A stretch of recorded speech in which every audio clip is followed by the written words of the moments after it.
യോദ്ധ എന്ന സിനിമ എത്രയോ പ്രാവശ്യം നമ്മളൊക്കെ കണ്ടിട്ടുണ്ട്. ഓരോ പ്രാവശ്യം കാണുമ്പോഴും മോഹൻലാൽ അവതരിപ്പിച്ച തൈപ്പറമ്പിൽ അശോകനും അരശുമൂട്ടിൽ അപ്പുക്കുട്ടനായി എത്തുന്ന ജഗതി ശ്രീകുമാറുമായുള്ള ആ ഒരു ഫൈറ്റ് നമ്മളൊക്കെയും ആസ്വദിച്ചിട്ടുണ്ട്. കണ്ട് ഇത്രയും ആവർത്തിച്ച് കണ്ടതിനാൽ തന്നെ ഇപ്പോൾ അപ്പുക്കുട്ടനോട് നമുക്കൊരു സഹതാപമാണ് തോന്നാറുള്ളത്. എല്ലാ മത്സരത്തിലും വളരെ പ്രതീക്ഷകളുമായി എത്തുക, ജയിക്കുമെന്ന ആത്മവിശ്വാസം പുലർത്തുക, തൈപ്പറമ്പിൽ അശോകനുമായി നേരിട്ട് നിന്ന് പടകാളി ചണ്ടി ചങ്കരി പോർക്കലി മാർക്കിനി ഭഗവതി അടിയനിൽ അലിവോടി നിത്തിരി കരിയണമേ എന്ന യുദ്ധപ്പാട്ടുമായി കാഹളം മുഴക്കുക. എന്നാലോ ഓരോ പ്രാവശ്യവും നാണം കെട്ട് തോറ്റ് പുറത്താവുക. പിന്നെയും കാവിലെ പാട്ടു മത്സരത്തിന് കാണാമെന്ന് പറഞ്ഞ് അടുത്ത അംഗത്തിന് കോപ്പുകൂട്ടുക. പിന്നെയും തോറ്റ് നാണം കെടുക. യഥാർത്ഥത്തിൽ പാക് ഓപ്പണറായ സൈം അയ്യൂബിന്റെ ബാറ്റ്സ്മാൻ എന്ന നിലയിലുള്ള ഇന്നത്തെ അവസ്ഥ അരശുമൂട്ടിൽ അപ്പുക്കുട്ടൻ്റേത് തന്നെയാണ്. അദ്ദേഹം ബോളിംഗിൽ തിളങ്ങുന്നുണ്ട് എന്നത് നമുക്ക് മാറ്റി നിർത്താം. തന്റെ പ്രാഥമിക റോളായ ബാറ്റിംഗിലെ പരാജയം ആവർത്തിക്കുകയാണ് സൈം അയ്യൂബ്.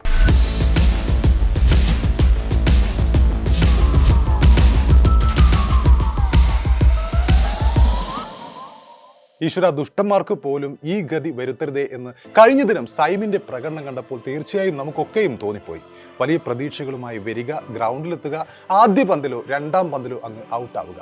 അടുത്ത മത്സരത്തിൽ വീണ്ടും അത് ആവർത്തിക്കുക. Saim Ayub in this Asia Cup ഒമാനെതിരെ ഗോൾഡൻ ഡെക്കിന് പുറത്താവുന്നു, ഇന്ത്യക്കെതിരെ വീണ്ടും ഗോൾഡൻ ഡെക്കിന് പുറത്താവുന്നു, UAE-ക്കെതിരെ രണ്ടാമത്തെ പന്തിൽ പുറത്താവുന്നു. Much improvement from the last 2 games. Hattrick of ducks for Saim Ayub in this Asia Cup 2025. കഴിഞ്ഞ ദിവസത്തെ ഡെക്കോടെ അന്താരാഷ്ട്ര T20യിൽ ഒരു കലണ്ടർ വർഷത്തിൽ ഏറ്റവും കൂടുതൽ തവണ ഡെക്കായവരുടെ ലിസ്റ്റിൽ ഇന്ത്യയുടെ ഓപ്പണറും മലയാളി താരവുമായ നമ്മുടെ സ്വന്തം സഞ്ജു സാംസണിനൊപ്പമാണ് ഇപ്പോൾ പാകിസ്ഥാന്റെ യുവതാരമായ സൈം അയ്യൂബും എത്തിയിരിക്കുന്നത്. ഒരു നാണക്കേടിന്റെ റെക്കോർഡ് എന്ന് തന്നെ പറയാം. UAE-യുമായുള്ള കഴിഞ്ഞ മത്സരത്തിലും ഡെക്കായതോടുകൂടിയാണ് ഇങ്ങനെയൊരു റെക്കോർഡിലേക്ക് അദ്ദേഹം എത്തിയിരിക്കുന്നത്.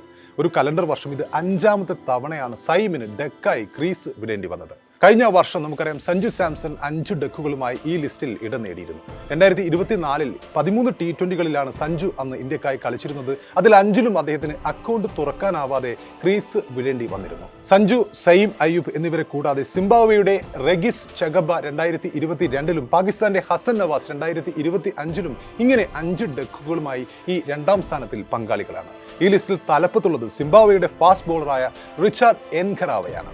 6 ഡെക്കുകളുമായാണ് അദ്ദേഹം ഈ നാണക്കേടിന്റെ ലോക റെക്കോർഡിൽ ഇടം പിടിച്ചിരിക്കുന്നത്. കഴിഞ്ഞ വർഷമാണ് എൻഖറാവ ഈ നാണക്കേടിന്റെ കിങ്ങായി മാറിയത്.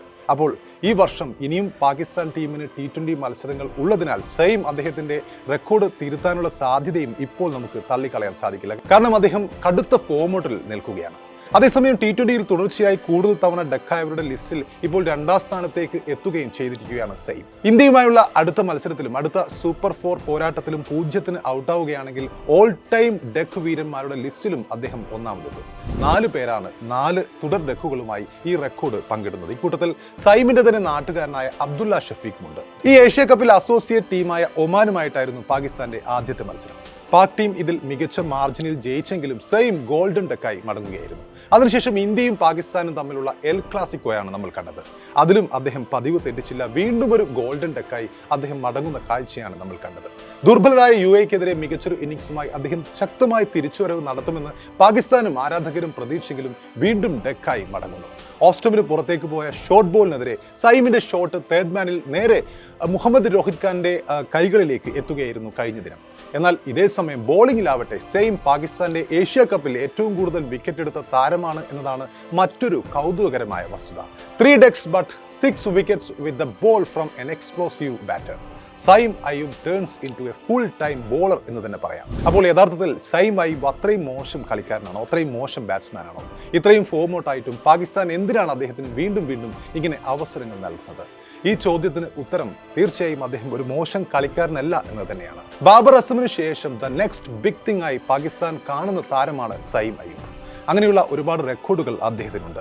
നേരത്തെ ഏഷ്യ കപ്പ് ആരംഭിക്കുന്നതിന് മുമ്പ് തന്നെ പാക് താരമായ സൈം അയ്യൂബിന്റെ പേര് ആ സമയത്ത് തന്നെ ചർച്ചയായിരുന്നു. ഏഷ്യ കപ്പിൽ സൈം അയ്യൂബ് ലോകത്തിലെ ഏറ്റവും മികച്ച ബോളറായ ജസ്പ്രീത് ബുംറയ്ക്കെതിരെ 6 സിക്സറുകൾ നേടുമെന്ന് താൻ കരുതുന്നു എന്ന് പാക് മുൻ താരം തൻവീർ അഹമ്മദ് പറഞ്ഞിരുന്നു. ഇപ്പോൾ ആ പ്രസ്താവനയുടെ പേരിൽ അദ്ദേഹം ട്രോൾ മഴയിൽ ഇങ്ങനെ കുളിച്ച് നിൽക്കുകയാണ്. എങ്കിലും തൻവീർ പറഞ്ഞതിന് ഒരു കാരണമുണ്ട്. മുമ്പ് അയ്യൂബ് തന്റെ ആദ്യ ഏകദിന സെഞ്ചുറി വെറും 53 പന്തിലാണ് നേടിയത്. അന്ന് 2010 ബംഗ്ലാദേശിനെതിരെ ഷാഹിദ് അഫ്രീദി 53 പന്തിൽ നേടിയ സെഞ്ചുറിക്ക് ഒപ്പമെത്തിയ ഇന്നിംഗ്സ് ആയിരുന്നു സൈം അയ്യൂബിന്റെ ആദ്യ ഏകദിന സെഞ്ചുറി ഇന്നിംഗ്സ്. ഒരു പാകിസ്ഥാൻ പുരുഷ കളിക്കാരന്റെ മൂന്നാമത്തെ വേഗമേറിയ ഏകദിന സെഞ്ചുറിയും സൈമിന്റെ ഈ ഒരു ആദ്യ ഏകദിന സെഞ്ചുറി ആയിരുന്നു. അന്ന് 22 വയസ്സിലായിരുന്നു സൈം ഈ മാസ് ഇന്നിംഗ്സ് കളിച്ചത്. അതിനൊപ്പം സൗത്ത് ആഫ്രിക്കയ്ക്കെതിരെ ഒരു ചേസിൽ നിൽക്കുമ്പോൾ അദ്ദേഹം സെഞ്ചുറി നേടുന്ന ഏറ്റവും പ്രായം കുറഞ്ഞ താരമായും കഴിഞ്ഞ വർഷം മാറിയിരുന്നു. അന്ന് സൗത്ത് ആഫ്രിക്കയ്ക്കെതിരെ സെഞ്ചുറി നേടുമ്പോൾ അദ്ദേഹം തകർത്തത് സാക്ഷാൽ ബ്രയാൻ ചാൾസ് ലാറ തന്റെ 23-ാം വയസ്സിൽ നേടിയ ആ റെക്കോർഡായിരുന്നു. സൈമിന്റെ പ്രകടനം കണ്ട് ആ സമയത്തെ അവരുടെ കോച്ചായിരുന്ന ജെയ്സൺ ഗില്ലസ്പി പറഞ്ഞത് I see some of Saeed Anwar in Saim Ayub എന്നാണ്. അതായത് സയ്യിദ് അൻവറിന്റെ പിൻഗാമിയാകാനുള്ള എല്ലാ യോഗ്യതയും ഇയാൾക്കുണ്ട് എന്നാണ്. ആ സൈമിനാണ് ഇപ്പോൾ ഇങ്ങനെയൊരു ദുര്യോഗം വന്നിരിക്കുന്നത്. Just feel for Saim Ayub. അദ്ദേഹം തീർച്ചയായും അടുത്ത മത്സരങ്ങളിൽ തിരിച്ചു വരുമോ ഇല്ലയോ എന്ന് നമുക്ക് കാത്തിരുന്ന് കാണാം. അല്ലെങ്കിൽ വീണ്ടും ഒരു ഡക്ക് കൂടി എടുക്കുകയാണെങ്കിൽ അത് നാണക്കേടിന്റെ മറ്റൊരു പടുകുഴിയിലേക്ക് അദ്ദേഹത്തെ എത്തിക്കാനും ഇടയുണ്ട്.